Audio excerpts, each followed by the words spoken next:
Welcome back, students. So in the last lecture we started with the problem, and then I went back and showed you what different values of a, b and c are. So solve this problem, we will use the whiteboard. So the best way is always to solution to given. First we write what the things are given. Okay, so the equation is given 1 minus m square phi xx plus phi yy. So drawing the analogy from the general equation, we write a is equal to 1 minus m square. Second, b is 0 and c is 1. So the first part we say when m is less than 1, we have to calculate the value of b square minus 4ac. So b is 0, so 0 minus 4, a is 1 minus m square into 1. So minus 4 plus 4m square, or 4m square minus 4. All right, we have been given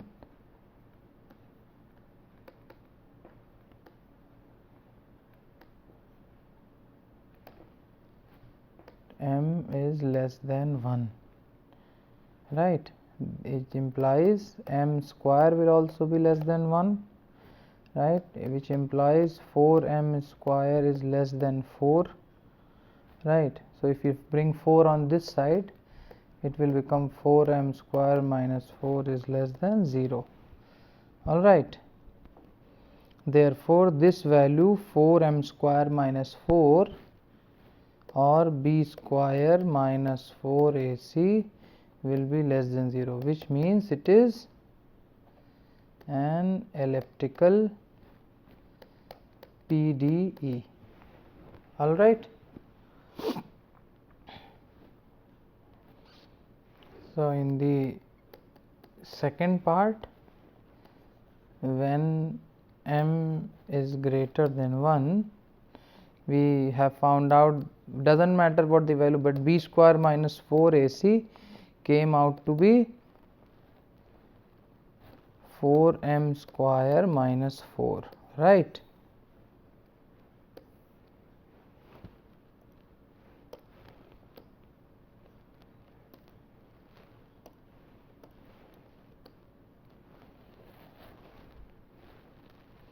So when m is greater than 1, this means 4m square minus 4 is going to be greater than 0, which implies b square minus 4ac is greater than 0. This implies it is hyperbolic PDE. Okay. Now the third part is, I'll rub this one here.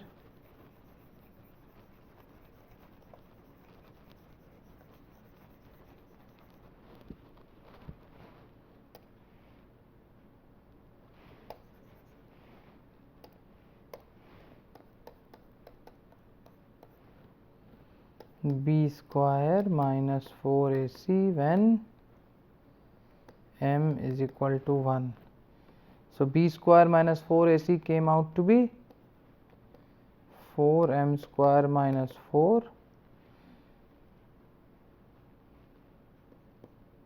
right? So when m is equal to 1, 4m square minus 4 is equal to 0. This means it is parabolic partial differential equation.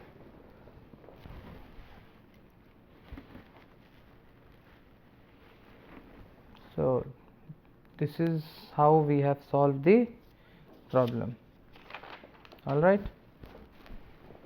so I'll just write the solution here. So when m is greater than 1, it was elliptical PDE,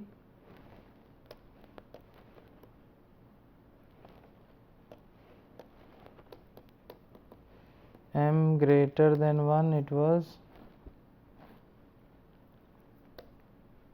hyperbolic,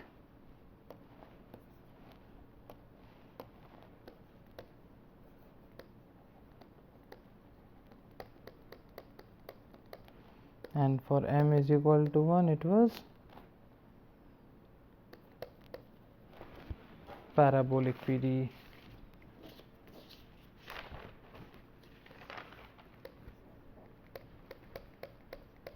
Okay, so time to move onwards.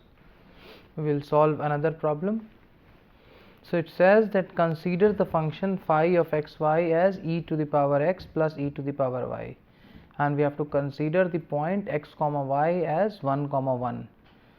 We have to calculate the exact values of del phi del x and del phi del y at this point, at point 1 comma 1. Secondly, use the first order finite difference with delta x is equal to delta y is equal to 0.1 to calculate the approximate values of delta phi by delta x and delta phi by delta y at 1 comma 1, and calculate the percentage difference with exact values. So this is the application of all the things that we had done in the last lecture. Okay, and this will be a good way to understand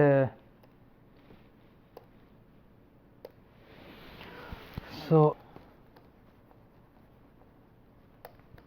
solution number 3. So what we know that the function phi x comma y has been given as e to the power x plus e to the power y. So for the first part, we should be able to calculate del phi del x will be e to the power x, correct, and del phi del y is going to be e to the power y, simple partial differential. Okay, so we have to calculate del phi del x at 1 comma 1. It's going to be e to the power 1 or 2.7183. Similarly,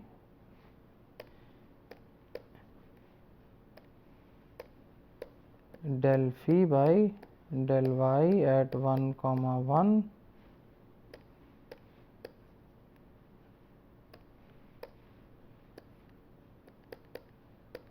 e to the power y, that is e to the power 1, 2.7183.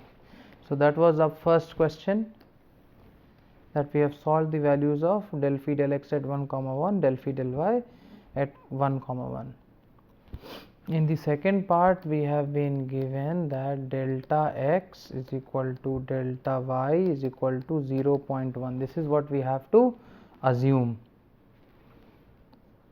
Let 1 comma 1 be denoted by I comma j. Okay, and if we use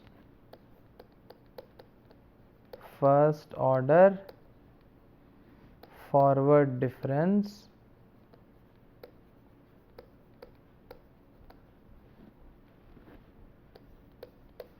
del phi del x at I comma j can be written as phi of I plus 1 comma j minus phi I comma j divided by delta x. Okay, or del phi del x at I comma j can be written as phi of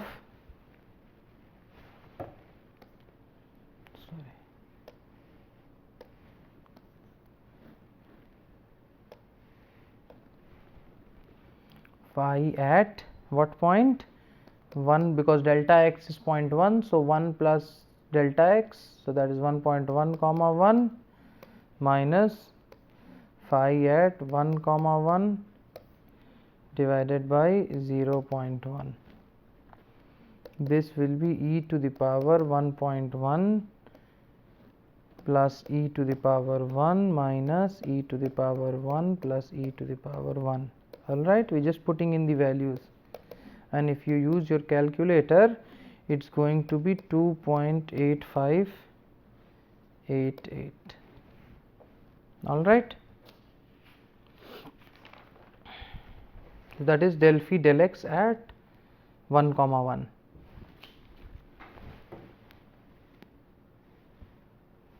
So we are going to erase everything here and proceed.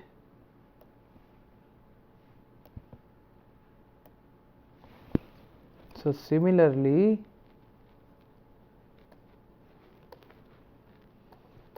del phi by del y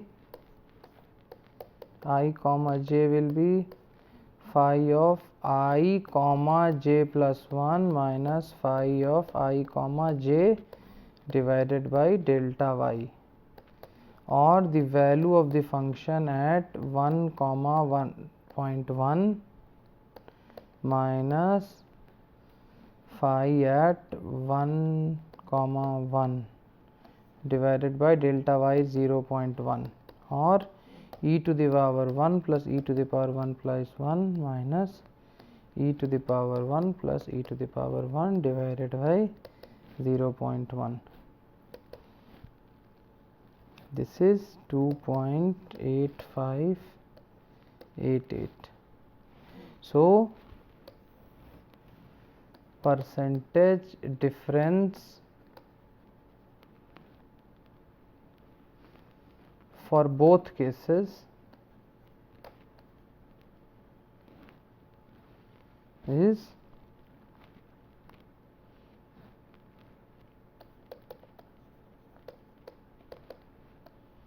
2.8588 minus 2.7183 divided by 2.7183, and this percentage difference come out to be, if you 5.2%.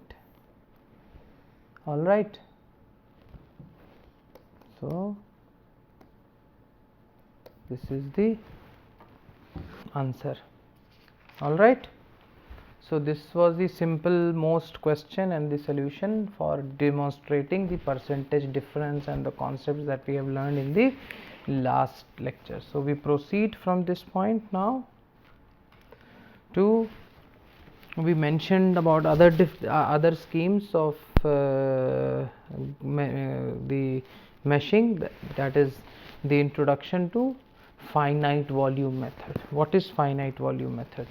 So the finite volume is the subdomain method with piecewise definition of field variable in the neighborhood of chosen control volume. all right. So the total solution domain in the finite volume is divided into smaller control volumes. So the total solution total domain is divided into smaller control volumes. Normally they are rectangular in shape or quadrilateral in shape. So the nodal points are used with these control volumes for interpolating the field variable, and usually a single node at the center of the control volume is used for each control volume. So this is the one single point in that control volume that is used, and this is based on the cell balance equation. It is solved by the integral approach, which is more accurate than the finite difference method because it is free from truncation errors. So one thing about the integral approach is that it is free from the truncation errors.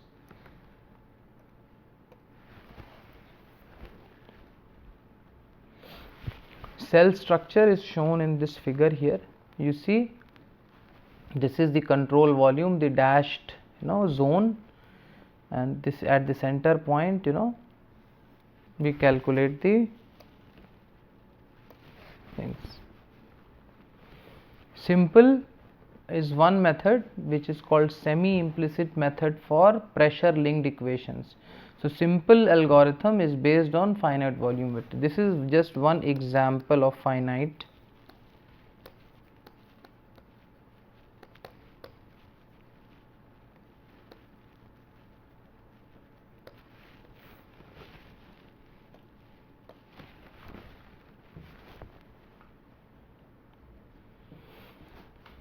So this was just something about the finite volume method.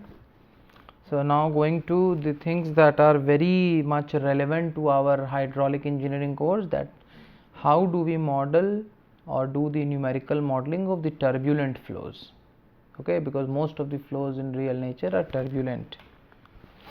So turbulence is a three-dimensional unsteady phenomena. So it is a function of time, and it's also a function of a space. So huge amount of information is needed for the proper description of the turbulent flows. That is a very well established fact.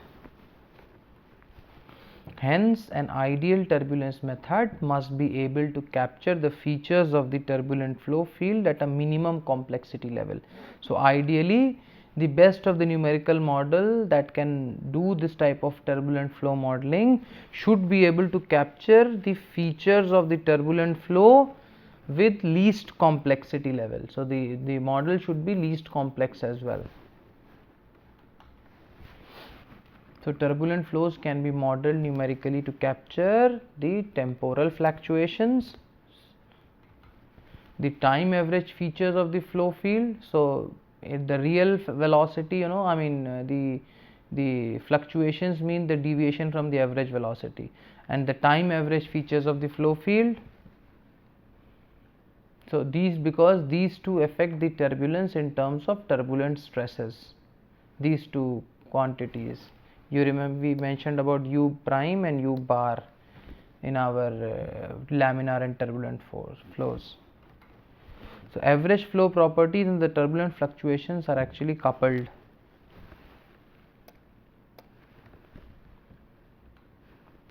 And why are they coupled? Due to non-linear nature of the turbulence. This is all the information that we know from before. And for this particular reason, we cannot ignore the fluctuations under any circumstances. So an ideal turbulent model should be able to capture all these fluctuations too. This turbulent flow is comprised of vortices with a range of different sizes.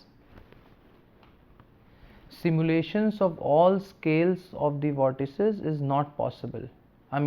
The vortices could be very small as well. So the modeling of the smallest of these vortices might not be possible, because the reason is we have limitations on the available computational facilities.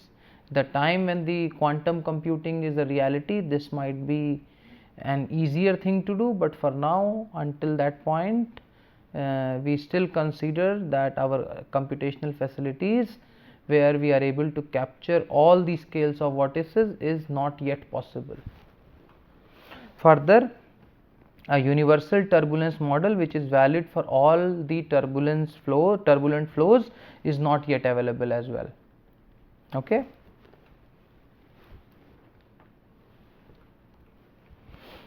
So with this background, we come to one of the most important techniques to solve these Navier-Stokes equation, and this is called Reynolds average Navier-Stokes equation. As the name indicates, what we do is we do the averaging of the Navier-Stokes equation. Reynolds, because Reynolds was the first scientist to do it. So we have already discussed this term called Reynolds decomposition. We have already discussed this in laminar and turbulent flow module, and the Reynolds condition. Okay, if you are able to recall, just in a case where you are not, I have included that again as a quick repetition. So what is Reynolds decomposition? For the instantaneous velocities u, v, w and the pressure P, U can be written as U bar plus U prime, alright, and V is written as V bar plus V prime. This is the bar, whatever is under bar denotes the average value, and whatever is with the prime, it indicates the fluctuations.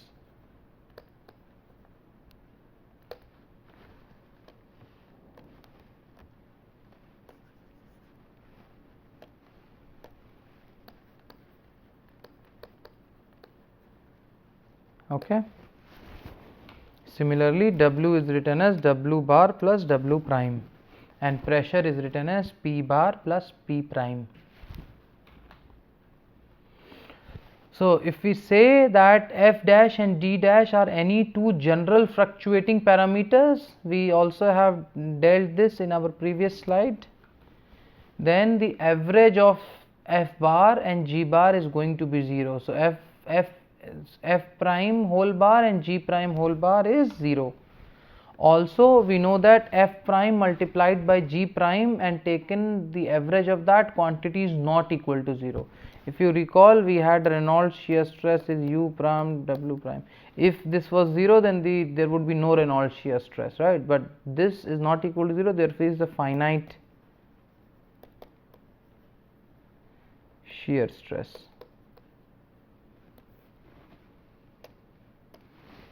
Alright. The third is the del F prime. So, the del S of the fluctuation, the first differential and also the second differential, and if we take the whole bar is equal to 0. Also, if we multiply both the fluctuations F dash D dash and take the differential and average it, it will not be equal to 0. Alright. So, these are called the Reynolds condition. So, this we have already seen before. So, for a velocity field ui, we can write ui prime into uj bar to the whole bar is equal to 0. Also, ui double bar is equal to ui bar. If you take the average of the average, it is the average itself, and the fluctuation, if it is averaged, it is 0. Alright. This is Reynolds averaging. So, the continuity equation for the incompressible flow is this: del uk by del xk is equal to 0, right? And if we perform the Reynolds averaging on the above equation, it's going to yield one equation, that is del uk bar by del xk bar is equal to 0, right? You don't have just uk, you can write uk bar plus uk prime, alright. And so del uk by del xk will be del uk bar by del xk plus del xk uk bar, and this will go to 0, alright. So, this can be represented as this.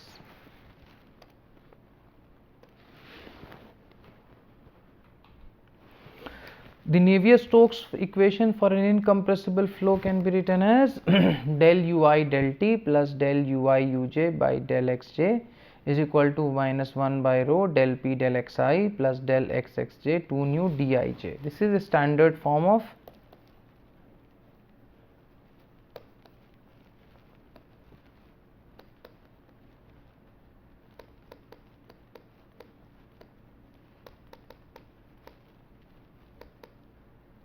alright. So, dij here is a strain rate tensor, which we have seen in the last lecture in our viscous fluid flow, where dij is written as half of del ui by del xj plus del uj by del xi. I think this is not a problem because we have derived it. So, if we do the averaging of Navier-Stokes equation, if we put u is equal to u bar plus u prime and take the whole average of the equation, so sorry, u is equal to u bar plus u prime, and v is equal to v bar plus v prime, and w is equal to w bar plus w prime, and p is equal to p bar plus p prime, and put it into Reynolds average equation and do the whole average of the equation.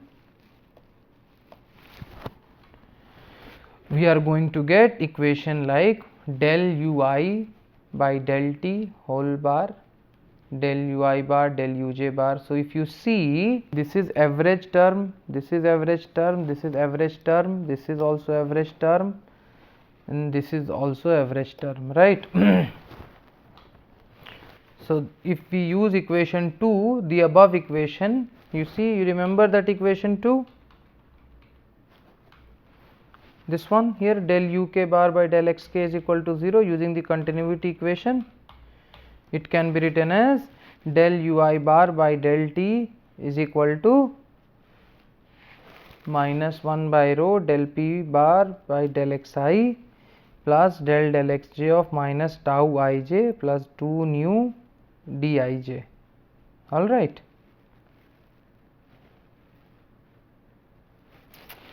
Okay, this is equation number 5.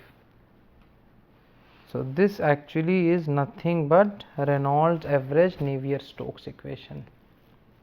There's some things that we need to find out. What is tau ij? Dij we already know. So in the above equation, tau ij is ui prime multiplied by uj prime. This is generally called Reynolds shear stress, and as we have read about it, it is much more than the kinematic stress.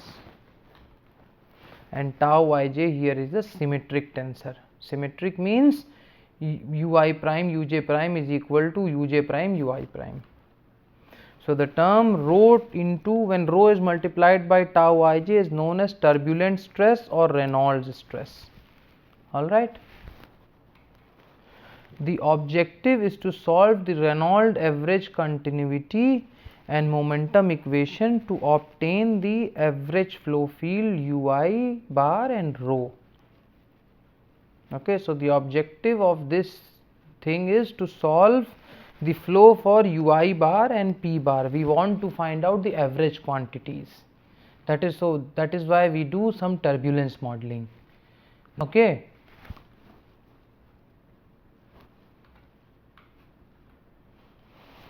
So how do we do it? We solve the Reynolds stress equation. If we subtract equation 2, the beginning equation, second equation from equation 1, we can get del uk prime divided by del xk is equal to 0. Similarly, if we subtract equation 4 from equation 3, you see equation number 4, this one is 4 and this one is 3. All right. So what we are doing is we are subtracting the average to a general equation in both the cases. We are going to get del ui prime del t plus uj prime